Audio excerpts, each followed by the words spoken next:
is when he allegedly hit her in the back of the head and proceeded to slap her on the right side of the face, resulting in a cut by her mouth. Now, according to the had numerous legal issues in the past, most recently in May of 2023, but a Florida prosecutor dropped that separate battery. Imagine a boxer whose gloves are known for delivering knockout blows. Only now, the punch lands in a courtroom. New footage has just surfaced showing Gervonta Davis, the WBA lightweight champion and fan favorite, attempting to storm the judge after his life sentence was announced. This clip has gone viral, sparking outrage across the boxing world and beyond. In the days that followed his arrest on domestic battery charges, Davis's reputation has already been tarnished, but this shocking moment raises even more questions. What will this mean for his career, his legacy, and the sport's image? Stay tuned as we break down the details, the fallout, and the implications that could reshape everything we thought we knew about Gervonta Davis. The first frames cut to a calm, almost theatrical scene. A young Gervonta Davis walking out of the gates of TGK, his expression unreadable, his shoulders squared, the early morning light glinting off his jacket. It is a picture that has been replayed on every screen for the last few hours, a moment that feels both ordinary and extraordinary. In the world of boxing, where every movement is dissected and every gesture amplified, this walk has become the center of a storm that threatens to engulf a career built on power, charisma, and an unbroken record. The charge that has been lodged against him is domestic battery, a grave allegation that carries more weight than a simple misdemeanor. The accusation is not just about a single swing or a fleeting moment of anger. It is a legal classification of assault with a deadly weapon, a category that is unforgiving for any athlete whose livelihood depends on the very hands that were used in the act. The case has unfolded with a timeline that mirrors a tragic arc. On Father's Day, June 15th, Davis was supposedly there to pick up his two children from their mother's doorstep. What began as a routine visit spiraled into a confrontation that left a woman in distress and a son's future hanging in the balance. According to the mother's testimony, Davis struck her in the back of the head and then slapped her across the mouth, a blow that caused her lip to bleed. Witnesses captured fragments of the altercation on video, and there are segments where it appears Davis throws a punch towards her. Law enforcement, using a license plate reader, tracked him to Miami Beach and apprehended him without incident. The mother of Davis's children, is not a stranger to his public life. 4 years of co-parenting have ended in a courtroom drama that now casts a long shadow over his personal and professional narrative. The charge is a serious misdemeanor, and Davis has been held without bond at the Turner Guilford Knight Correctional Center while a court date has been set for July 29th. This legal crisis arrives at a pivotal moment in his career. Just weeks before the arrest, he was slated to return to the ring to fight Devin Haney in a highly anticipated rematch that would have cemented his legacy as a champion in the eyes of a generation of boxing fans. Devin Haney's reaction to the news was unfiltered. In the press conference that followed, he spoke with a rawness that betrayed the tension of their past encounters. He called Davis weak in the moments that followed the incident, a statement that carried the weight of their rivalry and the bitterness that has often fueled their exchanges inside and outside the ring. "He's not fearless," Haney declared. "He's weak when dealing with these situations." He went on to hint at a deeper emotional breakdown, suggesting that Davis's eyes had shown tears, a vulnerability that he found disconcerting. In the charged atmosphere of the fight scene, Haney's words were a stark reminder that the personal lives of athletes are not separate from their public personas. But the drama extends beyond the immediate circle of fighters and promoters. Former world champ Antonio Tarver stepped into the conversation, adding a layer of concern that echoes across the sport. Tarver's voice has long been a moral compass for many in the boxing community, and his commentary this time focused on the systemic lack of support that leaves young fighters exposed. "The culture in boxing feels like a revolving door of paydays," he said, "and people who care for the fighters get left behind. There are no mentors, no handlers. It's a recipe for disaster." His remarks were not just an indictment of the business model, but a call to action, a plea to build a safety net for athletes who grapple with the immense pressures of fame, fortune, and the relentless scrutiny that comes with being in the spotlight. Tarver's appeal was especially poignant when he pointed out that Davis's talent and potential are now eclipsed by the chaos that has unfolded outside the ring. He urged that if Davis can find the strength to regroup, the legacy he might leave is what truly matters, what he does in the ring, not what happens outside it. The pattern of trouble, however, is not new. Back in February 2020, a video surfaced showing Davis grabbing a woman's throat at a charity basketball game. Although the charge was dismissed, the incident lingered in the public memory, a reminder that this is part of a broader, more troubling trajectory. Each event compounds the narrative that Gervonta Davis is facing more than just legal challenges. He is confronting a reputation that has been built and broken in equal measure. The impact on his career is immediate and profound. The rematch with Haney has been effectively shelved, replaced by the looming legal proceedings. The future of the fight, the potential earnings, and the trajectory of his championship reign all hang in a delicate balance. Boxing fans, once dazzled by the Tank's knockouts and charismatic ring presence, now watch with a mix of sympathy and apprehension. The ring is a microcosm, and outside it, the drama is just as intense, if not more so. The broader conversation is a reflection of systemic scrutiny that disproportionately falls on young black athletes. Bill Haney, his name often confounded with Devin, stepped beyond his personal rivalry to touch on the pattern of institutional pressure that seems to converge on people of color. He highlighted the uneven media scrutiny, the intensity of investigations, and the disparities in accountability. The argument is not about excusing behavior, but about recognizing a system that operates under double standards. The challenge is to demand the same level of investigation, accountability, and compassion for every athlete, irrespective of race or status. Critics argue that other demographics face less attention, but the narrative is clear.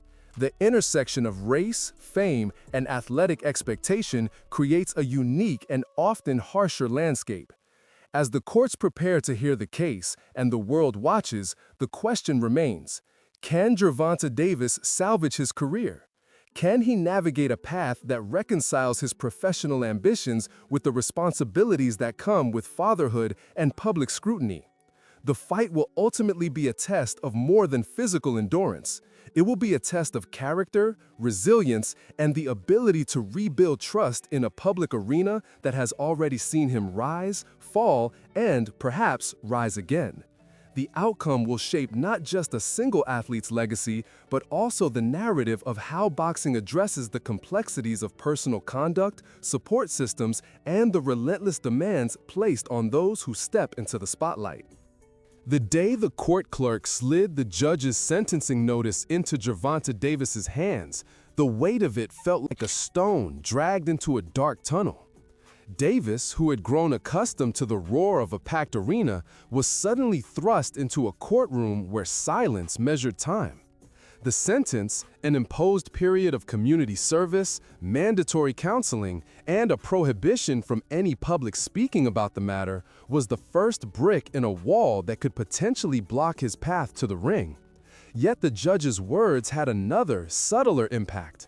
The echo of that sentence spread through the corners of the boxing world like a rumor, turning heads, shifting bets, and stalling the scheduled rematch with Lamont Roach Jr. The rematch, once slated for August 16th, was now a shadowed headline. Betting lines, which had favored Davis with a comfortable spread, flipped dramatically. Bookmakers, in a tacit acknowledgement of the court's verdict, began slashing odds in favor of the underdog. Every wager placed on Roach seemed like a small act of rebellion against a narrative that had been built around Davis's knockouts and charisma. This shift in public sentiment was not merely a financial recalibration. It reflected the collective judgment of fans who felt that the ring should not be a refuge for a man whose actions outside it had been called into question. When the legal dust settled, the broader conversation turned to systemic inequities. Bill Haney's voice echoed in forums, not just as a commentary on a single athlete's plight, but as a call to examine how young black athletes face disproportionate scrutiny. Haney pointed out that the media's lens is harsher, that investigations are more intense, and that accountability can appear uneven. The argument was never about excusing behavior, it was about recognizing a system that from the outset sets a different bar for those who already occupy a position of visibility. This conversation spilled over into discussions about how boxing commissions, with their duty to preserve the sport's integrity, would respond.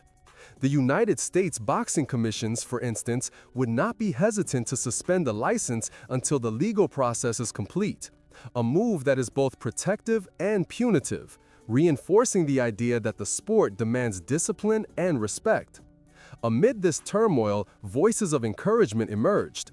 Abdullah Mason, a fellow fighter who had fought his share of adversity, offered a message of resilience. Mason's words were a quiet defiance in the face of mounting negativity, a reminder that humanity still exists amid the fallout. His support underscored an essential truth: mentorship matters. For athletes who are thrust into the spotlight, having a seasoned guide who can steer them through personal storms is as crucial as any coach in the gym.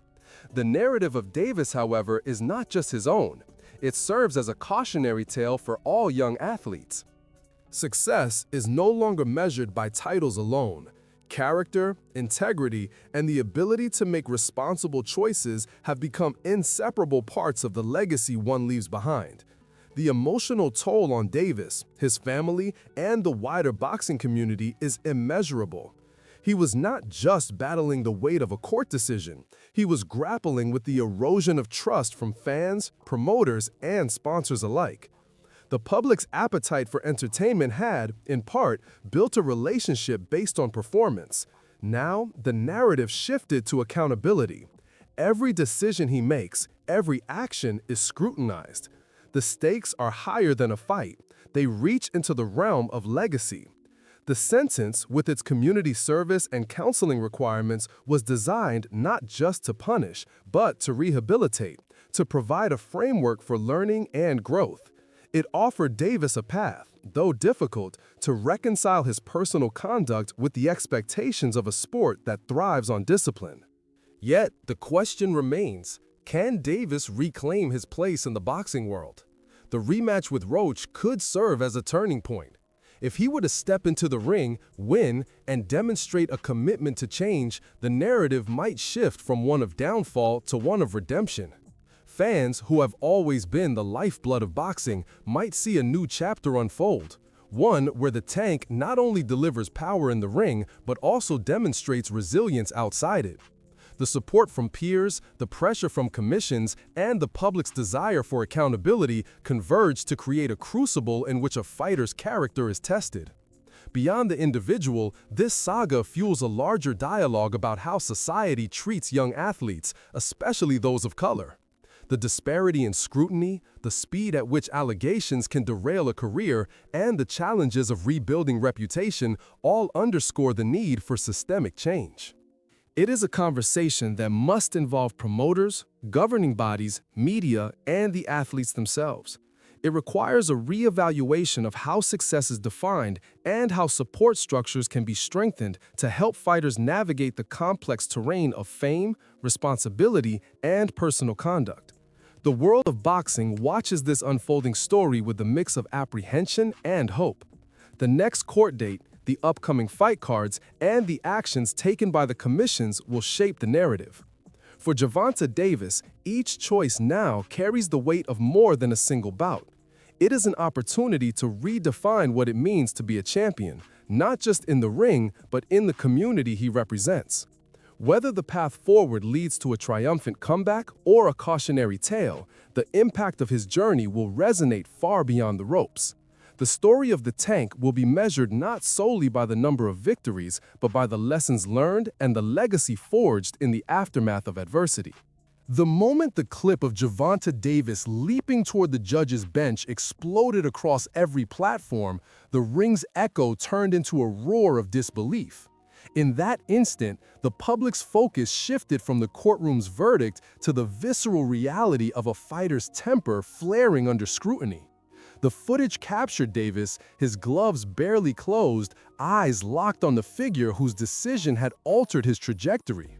The clip was more than a lapse of composure. It was a mirror held up to the broader conversation that had already begun. Does a single act of fury derail a path toward redemption, or does it simply expose the volatility that some athletes carry beneath their polished gloves?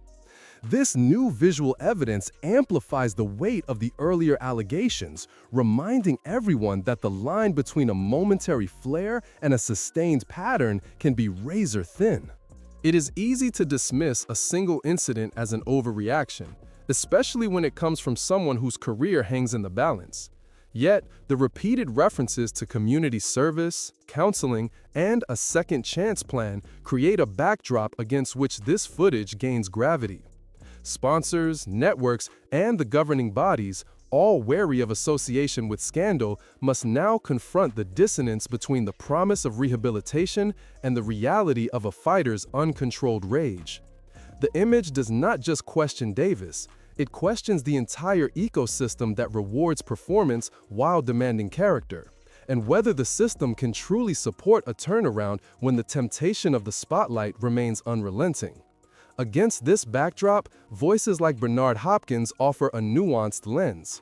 Hopkins acknowledges the seriousness of the accusations, but underscores that no man is beyond learning and growth. His words suggest that redemption is a journey, not a destination, and that every mistake can be a step forward if met with genuine reflection.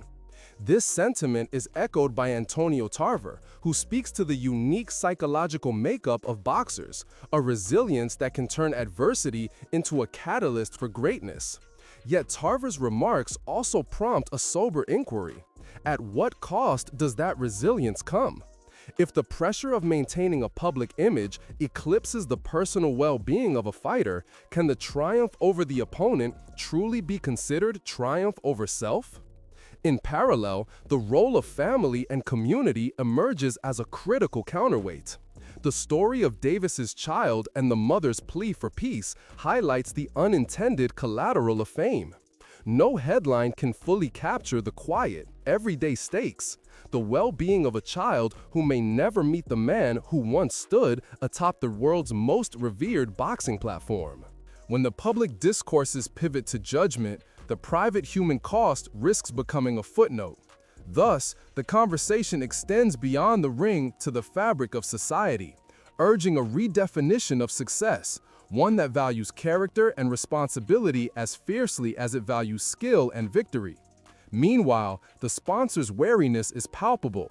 Associating with the figure embroiled in legal controversy jeopardizes their own brand integrity. The cautious stance taken by many corporate partners is not merely about profit. It reflects an acknowledgement that the modern consumer scrutinizes every action of public figures. In an era where social media amplifies every misstep, a single viral clip can transform a lucrative endorsement into a liability. The economic calculus has never been clearer. A champion's image is inseparable from the narrative that surrounds him, and any deviation from the expected code of conduct can trigger a cascade of reputational damage. Finally, the question that hangs over every development is whether Gervonta Davis can still claim his place at the pinnacle of the sport. The footage of him attempting to attack the judge has added a new layer of complexity to an already fraught narrative.